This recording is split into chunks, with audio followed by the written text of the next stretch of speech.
നുണ പറയുന്നവർക്ക് വർഗീയത കളിക്കാനും മടിയുണ്ടാകില്ലെന്ന് തോന്നും വിദ്യാഭ്യാസ മന്ത്രി ശിവൻകുട്ടിയുടെ വാക്കുകൾ കേട്ടാൽ. എയ്ഡഡ് സ്കൂളുകളിൽ ഭിന്നശേഷിക്കാരായ ആളുകൾക്ക് നിയമനം നൽകുന്നതിൽ ക്രൈസ്തവ മാനേജ്മെന്റുകൾ തടസ്സം നിൽക്കുന്നുവെന്നായിരുന്നു ആദ്യ പ്രസ്താവന. ഒഴിവുകൾ റിപ്പോർട്ട് ചെയ്തിട്ടും സർക്കാരിന് നിയമനം നടത്താൻ കഴിഞ്ഞിട്ടില്ലെന്ന് തെളിഞ്ഞതോടെയാണ് രോഷാകുലനായ മന്ത്രി വർഗീയ കാർഡ് ഇറക്കിയത്.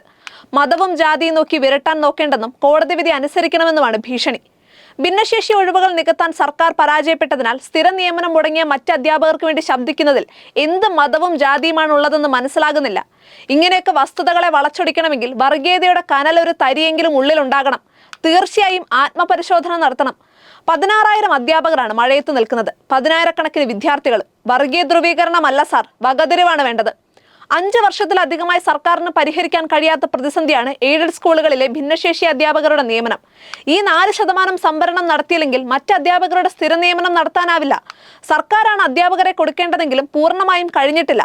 മാനേജ്മെന്റുകൾ പത്രപരസ്യത്തിലൂടെ ശ്രമിച്ചിട്ടും ആവശ്യത്തിന് ഭിന്നശേഷിക്കാരെ കിട്ടുന്നില്ല. ഇങ്ങനെ ഏകദേശം 16,000 അധ്യാപകർ ദിവസക്കൂലിക്കാരായി ആനുകൂല്യങ്ങളൊന്നുമില്ലാതെ നിൽക്കുകയാണ്. ഒഴിവ് നികത്താൻ സർക്കാർ പരാജയപ്പെട്ടതോടെ NSS മാനേജ്മെന്റ് കോടതിയെ സമീപിച്ചു. സംവരണ സീറ്റുകൾ ഒഴിച്ചിട്ട ശേഷം മറ്റു നിയമനങ്ങൾക്ക് അംഗീകാരം നൽകി അവയെ ക്രമവൽക്കരിക്കണമെന്ന് കഴിഞ്ഞ മാർച്ചിലെ വിധിയിൽ സുപ്രീം കോടതി തീർപ്പ് കൽപ്പിക്കുകയും ചെയ്തു.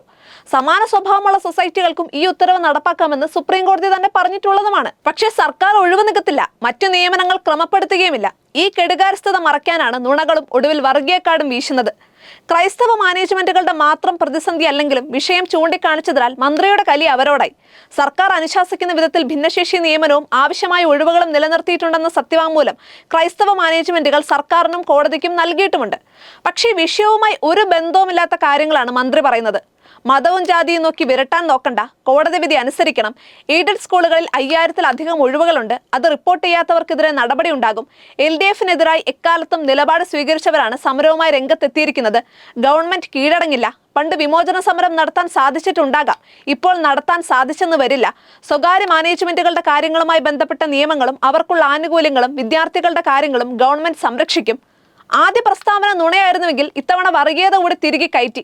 പക്ഷേ വെറുതെ വർഗീയത പറഞ്ഞ ആടിനെ പട്ടിയാക്കാൻ പറ്റില്ലല്ലോ. ഇത് കേരളമല്ലേ?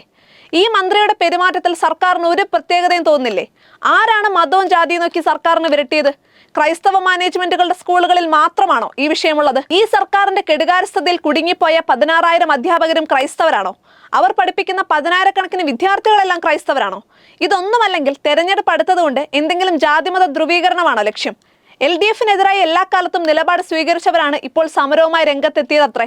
ക്രൈസ്തവ സഭകളുടേത് ഉൾപ്പെടെയുള്ള എയ്ഡഡ് സ്കൂൾ മാനേജ്മെന്റും 16,000 വരുന്ന അധ്യാപകരും അവരുടെ കുടുംബങ്ങളും ഈ അനീതിക്കെതിരെ പ്രതികരിക്കുന്നവരുമൊക്കെ LDF-നെതിരെ നിലപാട് സ്വീകരിച്ചിരുന്നെങ്കിൽ ഈ സർക്കാർ വീണ്ടും അധികാരത്തിലെത്തുമായിരുന്നോ? അതോ LDF-നെതിരെ നിലപാടെടുത്താൽ അധ്യാപകരെ ദ്രോഹിച്ചാണെങ്കിലും സമുദായത്തെ പാഠം പഠിപ്പിക്കാമെന്നാണോ? എങ്കിൽ തുറന്നു പറയണം. പിന്നെ ഈ ജനദ്രോഹ സർക്കാരുകൾക്കെതിരെയുള്ള അവകാശ സമരങ്ങളും വിമോചന സമരവും ഒക്കെ ജനാധിപത്യത്തിന്റെ ഭാഗമാണ്. കമ്മ്യൂണിസ്റ്റ് രാജ്യങ്ങളിൽ ഇല്ലെന്നേ ഉള്ളൂ. അതുപോലെ ഭിന്നശേഷി സംവരണ ഒഴിവുകൾ റിപ്പോർട്ട് ചെയ്യാത്തവർക്കെതിരെ നടപടി എടുക്കരുതെന്ന് ആരും ആവശ്യപ്പെട്ടിട്ടില്ല. കണക്കുകൾ പുറത്തു വരട്ടെ. ഈ സർക്കാർ നീതിയുടെ പക്ഷത്താണെങ്കിൽ ഒഴിവുകൾ റിപ്പോർട്ട് ചെയ്യാത്തവർക്കെതിരെയും റിപ്പോർട്ട് ചെയ്യപ്പെട്ട ഒഴിവിന്റെ പകുതി പോലും നികത്താനാകാതെ നുണപ്രചാരണവും വർഗീയാക്ഷേപവും നടത്തുന്നവർക്കെതിരെയും നടപടിയെടുക്കണം. അധ്യാപകരെ സ്ഥിരപ്പെടുത്തിയാൽ സർക്കാരിനുണ്ടാകുന്ന അധിക ചെലവാണ് പ്രശ്നമെങ്കിൽ അതിനുള്ള സാമ്പത്തിക ഭദ്രത ഇല്ലെങ്കിൽ മാനേജ്മെന്റുകൾ കോടതിയിൽ പോയാൽ വിഷയം നീട്ടിക്കൊണ്ടു പോകാമെന്നാണെങ്കിൽ അത് പറയണം. ഭിന്നശേഷിക്കാരുടെയും പാർശ്വവൽക്കരിക്കപ്പെട്ടവരുടെയും സംരക്ഷണത്തിലാകട്ടെ, കേരളത്തിലെ വിദ്യാഭ്യാസ രംഗത്തിന്റെ മികവിലാകട്ടെ ക്രൈസ്തവ സഭകൾ തല ഉയർത്തി തന്നെയാണ് നിൽക്കുന്നത്. സ്വാശ്രയ വിഷയങ്ങൾ ഉൾപ്പെടെ ഏറെ ചെളിവാരി എറിഞ്ഞിട്ടുള്ളതും CPM ആണ്. പക്ഷേ നിയമ സംവിധാനങ്ങൾ ഉള്ളതുകൊണ്ട് തകർക്കാനായിട്ടില്ല. മന്ത്രി, അങ്ങയുടെ പാർട്ടിയുടെ വിദ്യാർത്ഥി സംഘടന ഇവിടുത്തെ കലാലയങ്ങളിൽ ചെയ്യുന്ന അപനിർമ്മിതിയാണ് നിങ്ങൾ വിദ്യാഭ്യാസ മേഖലയോട് ചെയ്തുകൊണ്ടിരിക്കുന്നത്.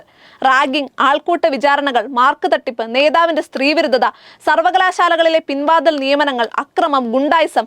കേരളത്തിൽ നിന്ന് ഇതര സംസ്ഥാനങ്ങളിലേക്കും വിദേശത്തേക്കും യുവാക്കൾ രക്ഷപ്പെടുകയാണ്.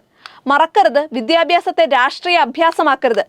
ഇനിയും പറയും, ഭിന്നശേഷിക്കാരുടെ ഒഴിവ് നികത്താനുള്ള കഴിവുകേട് മറച്ചുവെച്ച് മറ്റ് അധ്യാപകരുടെ സ്ഥിര നിയമനം തടഞ്ഞ് അവരെ ബന്ദികളാക്കുന്ന കൊടിയ മനുഷ്യാവകാശ ലംഘനമാണ് ഈ സർക്കാർ നടത്തുന്നത്. മന്ത്രി ശിവൻകുട്ടി വർഗീയാരോപണം നടത്തിക്കളയുമോ എന്ന് പേടിച്ച് കേരളം കണ്ട ഏറ്റവും വലിയ കെടുകാര്യസ്ഥതയും അനീതിയും കണ്ടില്ലെന്ന് നടിക്കാനാവില്ല. ഈ അധ്യാപകരുടെയും ആശമാരുടെയും ഒക്കെ കണ്ണീര് നിങ്ങളെ വേട്ടയാടില്ലെന്നാണോ കരുതുന്നത്?